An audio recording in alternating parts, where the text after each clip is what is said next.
So this is video part 2 of 2. In the first video, I explained what Cloud Connect and Service Provider Console is, the components that are involved, and walked you through the basic setup of Cloud Connect. Now, where we left off is we've added the gateway, we've added the repositories or hosts for DR.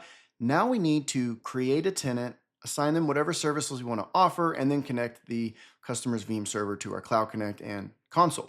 Now, the reason that I put the adding of the tenant in this video is because even though you can do it from Cloud Connect, I recommend that you do it from the Service Provider Console instead. Here's how we're going to do that. So first, we need to connect the Service Provider Console to our Cloud Connect instance because these things work in tandem. So if I come to the Configuration tab on the top right, and I go to my catalog of plugins, I have this tab called Veeam Cloud Connect. Now, in version 8 and before, this was actually in a different section. I believe under the Getting Started, there was a Cloud Connect tab on the left, but it's now moved to the plugin library. So Veeam Cloud Connect right here. And it kind of talks through what you need to do, so you can just read through those steps. But what I really want to do is I want to add my Cloud Connect. Now, even if the Cloud Connect and the Service Provider Console are the same machine, you still need to add it to itself, I guess, right? So I've already created one here, so I'm just going to edit this. So I've got a DNS or IP address of the server that the console can talk to. Site name. You might have multiple Cloud Connect servers. Maybe there's one in Atlanta and there's one in Chicago. So you could have different data centers for different customers or whatever you need. So that's why we have these site names here. Then you need to establish some local credentials or host admin credentials for the connection account. This is to connect to the console, and then the service account. We're going to install something called the management agent. The management agent is a simple yet very important piece of all of this. It kind of is the two pieces talking to each other through the Cloud Connect. So there's one going to be installed on your Cloud Connect server, and then there's going to be one installed on every customer's Veeam product, whether that's a Veeam backup server, a Veeam backup for 365 server, or a Veeam agent. Okay, so we'll next finish through this. And again, if I want multiple Cloud Connects, I can do that.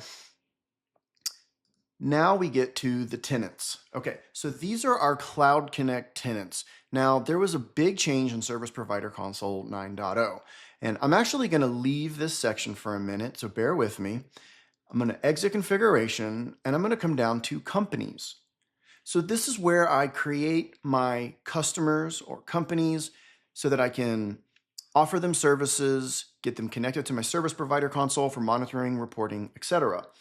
Let's start doing that. And in the old version, version 8 and before, you would create a company, and that would actually be considered a Cloud Connect tenant, which is what we need to connect the customer's Veeam server to our Cloud Connect and have it show up in the console for remote instances. Again, if you're hosted, you don't need the Cloud Connect part. Now, in version 9, we actually split up what a company is and what a Cloud Connect tenant is. Okay, maybe a little confusing, but hopefully it'll make more sense as we go through it. So we're going to create a company here, and we'll just call this ABC Corp. Okay, you can put in the other information if you want. Email address is required if you want to send them a welcome email or alarm notifications billing. Okay, username and password. So we'll just say tenant, and I'll give them a super duper secret password. Okay, like it says here, the specified credentials apply to the company owner in the console. They are not linked to Veeam Cloud Connect tenant accounts. So that's where we have to create the company. Then we have to create a Cloud Connect tenant, whether we want to give them backup and DR, or we just want to connect them to the Cloud Connect server so they'll show up in the console. And we'll do that next. Right now, we're just establishing a base company and what services they will need. So let's skip that. You can do that link from here, but let's skip that and click next. So another big change in version 9.0, we've split the services to remote, hosted, and Cloud Connect. So for remote, what does the customer have outside of your environment that you want to connect to? Are they using Veeam agents for Windows, Linux, or Mac. You can connect those to the console and completely manage those jobs. We'll show that in another video. Do they have a local backup server, which is what we're going to do in this video? So they've got a Veeam server somewhere out there. Do they have a Veeam backup for 365 somewhere, right? Even if you have the 365 server hosted internally, you can also link that here. Do they have Veeam backup for Azure, AWS, or Google? You can connect those appliances to the console here via backup and replication or directly from your service provider console. And so we'll just click next. From a billing perspective, you can create subscription plans for quantity of backups, how much storage they're using, monthly MSP fees, etc. You can require MFA. So every company user you create has a username and password. If you so choose, they can access the service provider console through a web UI. You may want to split up the web UI and the server. So those are two components of the service provider console. There's the actual server that the host management server, and then there's also a web UI. Those are default installed on one machine. If you want to separate those, you can, and customers could access that if you want to give them self-service, thus the MFA as an option. Notifications, if you want to send them an email. Welcome, I'm your service provider, you're in great hands. Company alarms, we'll get into all that in another video. Summary, and then we'll just next and finish here. Okay, so I've got my company that I've created here. Let's go to the configuration tab and the Cloud Connect tab. Now, if I try to connect my customer's Veeam server to Cloud Connect and Service Provider Console with the company username I just created, it won't work. And that's because we haven't established a relationship with Cloud Connect, okay? So I've got my Cloud Connect server here. Now I'm going to create a Cloud Connect tenant. So we'll say new, if they're local or if they have VMware Cloud Director. Tenant, so this is the Cloud Connect server, the site rather. So for the username, we'll keep it the same. We'll say tenant. The name doesn't have to be the same, but to me it makes sense. Okay, next. Okay, so this is where it's confusing. Even if you're not using Cloud Connect to offer backup as a service or disaster recovery as a service, and you're just using the service provider console for remote installations, you still have to create a Cloud Connect tenant. Cloud Connect, other than just being a tunnel, is also used to offer backup and DR as we discussed. So if you are offering, Veeam Vault storage on the back end or your local storage as a repository, you can turn this on, you can add a repo. Let's say we just want to use this repository. You can give the tenant their own little friendly username, give them a certain amount of storage that they need. You can quota it out if you need. There's also something called insider protection, where backups are saved in a recycle bin if they're deleted too early. This is for malicious attacks.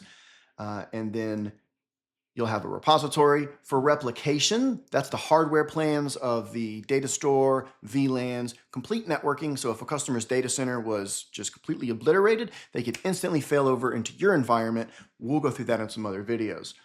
Okay, so whoops, turn that off.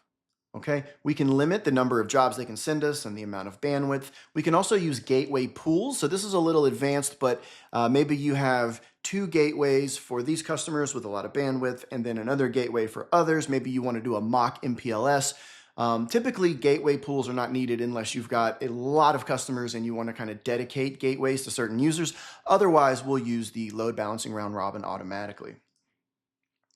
All right, we'll next and we'll finish. Now we've got a company in the service provider console, and we've got a Cloud Connect tenant that will connect us, right? So let's map those together. So I have my Cloud Connect tenant right here, and it's still being created. So I'm going to pause the video for just a second. So the tenant has been created. So I'm going to click on the Cloud Connect tenant, and I'm going to map them to the VCSP company that we just created.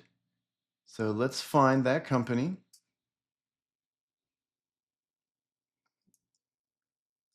Okay, got my ABC Corp here. So now there is a mapping between the service provider console company and the Cloud Connect tenant credentials that I need to connect across the internet and to offer backup and DR if I so choose. Okay, so now we see our company. The next thing I need to do is I need to connect my customer to my service provider console. Now, there's three types of products that can connect to the service provider console. There's Veeam Backup and Replication. There's Veeam Agent for Windows, Mac, and Linux. Those are standalone agents. And then there's Veeam Backup for 365. So now there's also Veeam Backup for Azure, AWS, and Google. However, those are always managed by a Veeam Backup and Replication instance. So whether that is a local VBR or also through your Cloud Connect server, you can connect a Veeam Backup for a public cloud. But just for the sake of this video and for the more traditional use cases, we're going to be exploring backup and replication and the Veeam agents. Now, because the Veeam agents are a little more, there's a few more steps, we're just going to show the Veeam backup and replication for this video.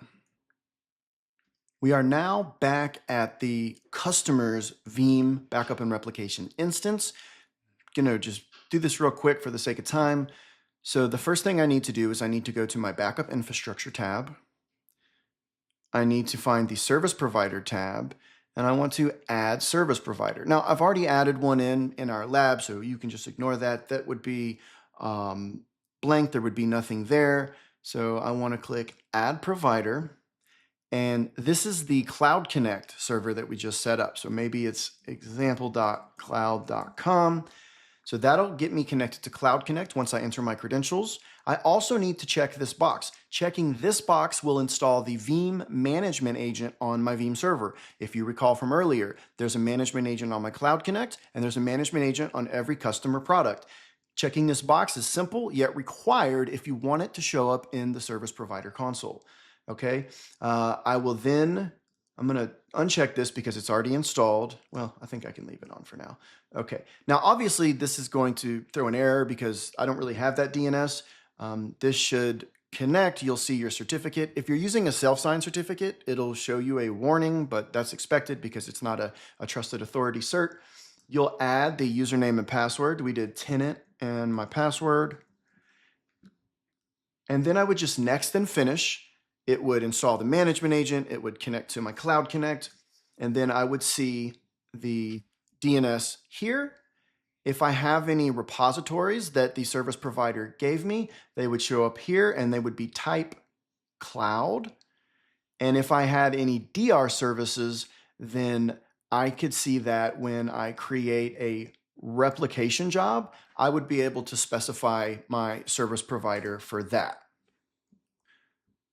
Last thing, back in the service provider console, if I click on this discovery tab, I should see a computer that has a management agent on it, and then it'll decipher which Veeam product that is. So in this case, that was a backup server. I would see that backup server listed here. If you're not getting jobs, the license isn't right, you're missing some stuff, check the discovery tab, make sure the machine that you're trying to connect has a green check. That means there's a management agent installed on it and it knows what product it is.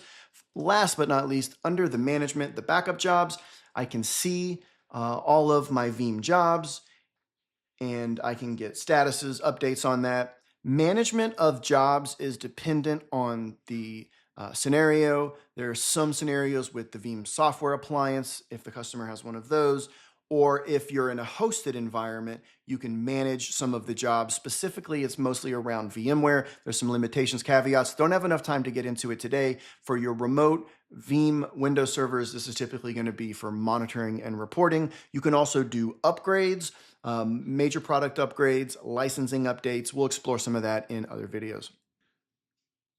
Well, that's it for this video. Hope you enjoyed it. Hope you found it valuable. Thank you so much for your time. And until next time, keep on Veeaming in the free world.